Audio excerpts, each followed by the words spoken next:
이번에 할 건 변수인데요. 변수는 프로그램 실행 중에 필요한 자료를 저장하기 위한 기능을 수행합니다. 지금 우리가 지난번에 이름을 알려주세요 하고 사용자한테 입력받고 출력받는 프로그램을 했었는데 필요한 자료가 2개 이상일 수도 있죠. 사용자한테 이름도 입력받고 나이도 입력받으려고 하는 프로그램 만들었는데 어떻게 실행되는지 봅시다. 이름을 알려주세요 해서 선생님이 이은호라고 써요. 그러면 이은호가 대답에 저장이 되겠죠? 저장이 되고 묻고 대답 기다리기 블럭이 한 번 더 실행돼서 나이를 알려주세요 해요. 그러면 선생님이 34를 입력해 보겠습니다. 그러면 이 내용도 대답에 저장이 돼야 돼요. 이은호가 이미 저장되어 있기 때문에 어떻게 되는지 한번 봅시다. 34가 저장이 되고 당신의 이름은 34라고 나오죠. 우리가 기존에 갖고 있던 대답에 저장하고 있던 이은호라고 하는 값이 사라진 것을 확인할 수 있습니다. 필요한 자료는 2개인데 저장할 수 있는 공간이 하나밖에 없기 때문에 이런 일이 발생하는 거죠. 그래서 변수를 한번 사용해서 우리가 프로그램에 필요한 자료들을 저장해 보겠습니다. 먼저 변수를 어떻게 쓰냐면요. 속성에 오시면 변수가 있는데요. 변수 추가하기, 변수의 이름 닉네임이라고 한번 지어볼게요. 그러면 변수를 생성하면 화면 왼쪽 상단에 닉네임 0이라고 하는 변수 값을 확인할 수 있습니다. 자료에 가시면 원래는 이 블록들이 없는데요. 이제 변수를 생성하게 되면 변수와 관련된 블록들이 나타납니다. 여기서 변수의 값에 변화를 주는 블럭이 더하기 블럭과 정하기 블럭이 있는데 정하기 블럭을 가지고 올게요. 닉네임을 10으로 정하기라고 되어 있죠. 시작하기를 눌러서 확인을 해보면 닉네임 10이라고 저장되는 것을 볼 수 있습니다. 이 정하기 블럭을 사용해서 내가 만든 변수의 특정 값을 저장할 수 있습니다. 여기다 감자라고 써볼게요. 그러면 감자라고 하는 값이 저장이 되죠. 그 다음에 하나 더 갖고 와서 고구마라고 써볼게요. 그러면 고구마라고 되죠. 감자는 어디 갔을까요? 이거를 좀 확인해 보기 위해 중간에 2초 기다리기라는 블럭을 흐름에서 가져와서 명령어를 작성해 주면 감자가 들어갔다가 2초 뒤에 고구마라고 바뀌는 것을 볼 수 있습니다.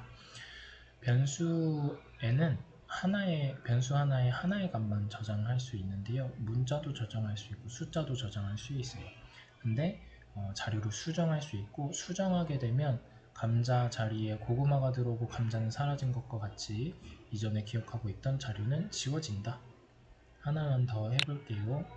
초 기다리기 하고 닉네임을 이번 숫자를 해봅시다. 256 이렇게 하면 맨 마지막에 256이 변수 안에 남아있겠죠? 여기다가 더하기 블럭을 한번 써볼게요. 더하기 블럭은 기존에 갖고 있던 변수 자료값에서 얼마만큼 더하는 블럭이겠죠. 10만큼 더하기니까 마지막에 266이 이렇게 남게 됩니다. 숫자기 때문에 숫자만큼 더한 블럭이 더한 값이 변수에 저장이 되는데요. 그러면 이렇게 문자를 입력하면 어떻게 될까? 감자, 고구마, 옥수수 10 이렇게 됩니다. 그래서 엔트리 프로그램 안에서는 문자에 대해서 더하는 기능을 사용하게 되면 문자와 문자를 연결하는 기능을 수행하게 됩니다. 다 지우고요. 이번에는 사용자한테 입력받은 내용을 변수에 저장하는 걸 해볼 거예요. 많이 사용하는 명령어 구조입니다.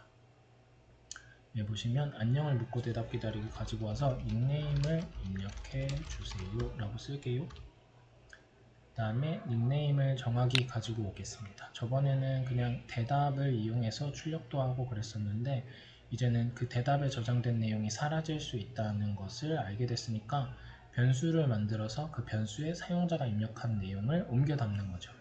사용자가 입력한 내용은 대답에 저장이 되니까 변수 값을 10으로 정하게 하면 10만 저장되겠죠. 그래서 대답으로 정하기 이렇게 해줄게요.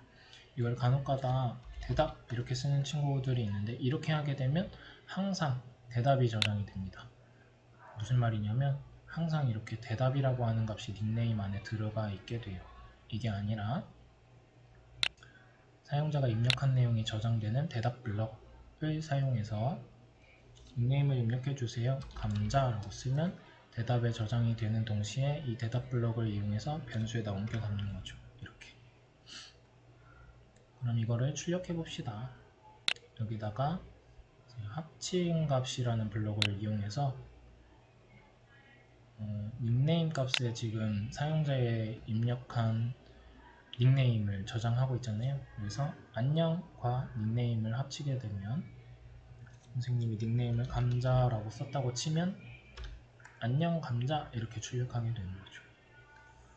이 명령어 구조를 굉장히 많이 사용하게 됩니다. 그러면 이제 아까 전에 어디 있니? 이 잘못된 코드, 잘못된 출력을 하는 코드를 정상적으로 출력되게 고쳐보겠습니다. 일단은 우리가 필요한 게 이름과 나이 두 개의 자료이기 때문에 변수를 두 개 만들어 줄 거예요. 이름, 나이 두 개를 만들어 주고 묻고 대답 기다리기를 사용할 때마다 변수에다가 옮겨 저장을 해야 돼요. 그래서 이름 물어봤을 때 이름 변수에 사용자가 입력한 대답을 저장해 주고 그 다음에 나이 물어봤을 때 나이 변수에다가 사용자가 입력한 대답을 저장해 주면 이름 이은호 나이 이렇게 하면은 대답에 이은호가 저장됐고 이름 변수에도 이은호가 저장됐죠. 나이 34를 입력하게 되면 대답에 있는 이은호가 지워지겠지만 변수에 있는 이은호가 살아남아 있기 때문에 둘 다 정상적으로 출력할 수 있을 거예요. 그래서 말하기 블록 가지고 와서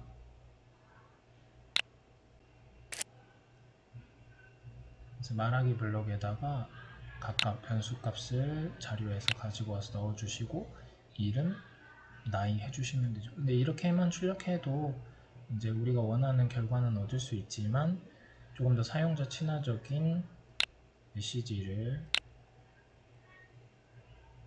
합친값이라는 블록을 이용해서 안녕하세요. 당신의 나이는 이런 식으로 이제 메시지를 만들어 주시면 되죠. 이제 좀 추가로 만약에 말하기 블록을 하나만 쓰고 싶다 라고 하시면 합친값이라는 블록을 여러 개 이렇게 합치셔서 말하기 블록 하나에만 넣어 주시면 말하기 블록을 하나만 쓰고 이렇게 할 수 있습니다. 무슨 얘기인지 아시겠죠?